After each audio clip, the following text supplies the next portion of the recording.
8 orang dari pihak sana, 8 orang dari pihak NM.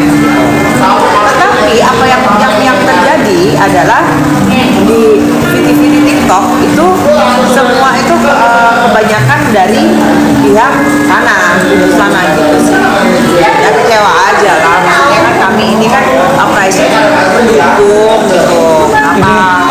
Dari Bule sendiri, Bule bagaimana dulu dengan lihat seperti hal kayak gini? Kalau aku pribadi sih memang ngerasa setiap minggunya pasti ada gebrakan ya, ada sedikit keanehan kayak misalkan contohnya kalau kita perhatikan ada satu video di mana nih kita menyampaikan si itu boleh ngomong, kenapa bukan boleh ngomong. Nah, sistem seperti ini aku rasa memang sesuatu yang terkesan tidak transparan dan ada yang disembunyi-sembunyikan.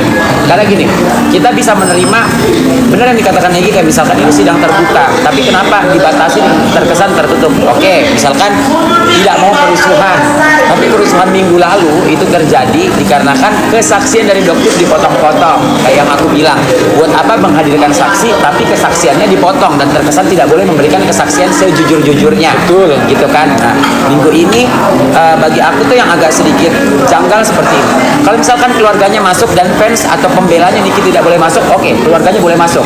Tapi dengan satu catatan, sidang terbuka harusnya media pun boleh masuk. Di depan tadi ada 200 media loh. Iya, aku perhatiin. Nggak boleh juga. Ya kan, aku tanya kalian tim media pasti pengen liput karena Nikita Mirzani dong. Betul. Ya kan. Nah, jadi harusnya kalau sidang terbuka, oke, fans dan pembela kalian rasa mungkin tidak penting lah, ngapain sih fans dan pembela, udah doain aja atau misalkan di depan aja. Ya udah, media untuk meliput kasus ini harusnya boleh masuk.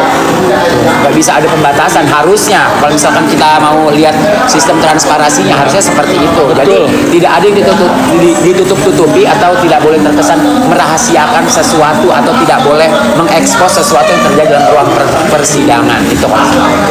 Jadi juga ada gitu kan. Kalau misalkan dibilang ketidakadilan dari awal pun aku bilang sila kelimanya mana? Nggak ada.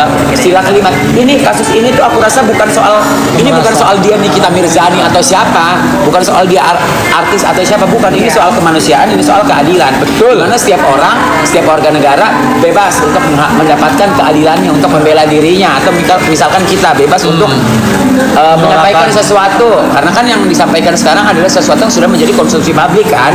Nah, sama harusnya kalau misalkan memang sidangnya terbuka, media masuk, jangan dihalangin medianya. Kalau kita aku mah santai aja, nggak bisa masuk pulang, tinggal doain. Yang penting tadi ketemu sama Kak Niki, bertetap muka sama Mail juga bertetap muka, selesai. Tadi juga sempat kita masuk ketemu Mail ya, ketemu Mail, kalau ketemu Niki tadi enggak sama sekali. Tapi ketemu Mail lagi sakit ya, dia lagi sakit, katanya 2 hari ini dia keracunan makanan dan sempat nangis ya tadi ya, Feb Indonesia ya, tadi sempat nangis, sempat berkaca-kaca sih matanya, karena apa ya, di sidang ini ya sedikit yang saya tahu semua itu di blush sama jadi saya takut salah ngomong ya, bukan karena kami bertiga ya, cuma karena kami pendengar ya, kami menyampaikan hanya sebatas itu aja, karena saya pikir kalian juga udah mengerti di dalamnya tadi seperti apa, di blast semua seperti diteranjangin gitu. Oke, seberapa penting kasus ini dalam konteksnya atau transparan, luas banyak media untuk pahami di mata kalian? Oh, penting dong, sangat penting. Kalau kita ngomong soal keadilan, kita kan gini, buat apa kita selalu menyuarakan sebuah apa ya, kayak kan kalau misalkan kita tanya sama orang-orang yang di sekeliling yang udah seliweran di sosial media, kan kita bukan soal lihat Nikita Mirzaninya katanya, kita lihat proses hukumnya. Proses hukumnya. Nah, ini proses hukumnya kita lagi pelajari, kita lagi amati gitu, walaupun maksudnya amati sebagai kacamata kita masyarakat. Karena kan suatu saat kita juga pasti, namanya kita warga negara, pasti harus mengerti soal hukum, apa yang boleh tidak boleh kita lakukan, apa yang harus kita lakukan. Jadi kalau misalkan seberapa penting banget, sila kelima tuh penting, keadilan. Ya, kan, intinya keadilan aja dulu bagi seluruh rakyat Indonesia. Bukan keadilan sosial. Maka tadi dibilang sama teman-teman, dibilang penting, sangat penting banget gitu, karena kita di sini kan keadilan ya, apalagi dengan adanya Kak Niki, mata kita semua terbuka loh. Karena kan Kak Niki kan yang menginfokan Yang nge-blush kalau nge-blush skincare ya, itu ada adalah upper claim bla, bla, atau bla, apa. bla, Jadi iya. mata Indonesia terbuka. Tapi kalau di konteks ini aku bilang apapun yang aku suarakan, aku tidak pernah memihak. Maksudnya memihak dalam artian gini, di permasalahan skincare ini aku tidak mau ikut campur. Mau urusan Kak Reza, mau urusan Kak Sela, mau urusan Kak Fitri, mau urusannya Doktif, mau urusannya Niki, aku nggak pernah ikut-ikut. Karena satu, aku bukan konsumen yang dirugikan.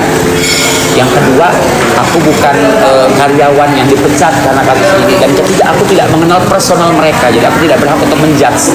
Karena bagaimanapun mereka kan berteman dan berbisnis. Dalam pertemanan dan dalam bisnis itu biasa, ada keributan itu biasa.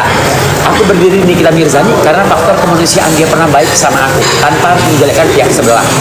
Kalau aku seperti itu. Jadi di sini aku benar-benar berdiri bukan kok soal skincare-nya, soal keadilan aja. Keadilan ya. Yang selama ini keadilan Ya, itu soal di saat kasus ini nggak ada gitu. untuk kalau kalian keadilan. bilang Nikita Mirzani kaya raya, bla bla bla bla bla, yang kaya aja bisa begitu, gimana masyarakat miskin? Bener nggak? Benar. Saya pikir ke situ aja, yang kaya aja, yang punya power, punya nama, ibaratnya bisa diperlakukan seperti itu. Gimana masyarakat kecil?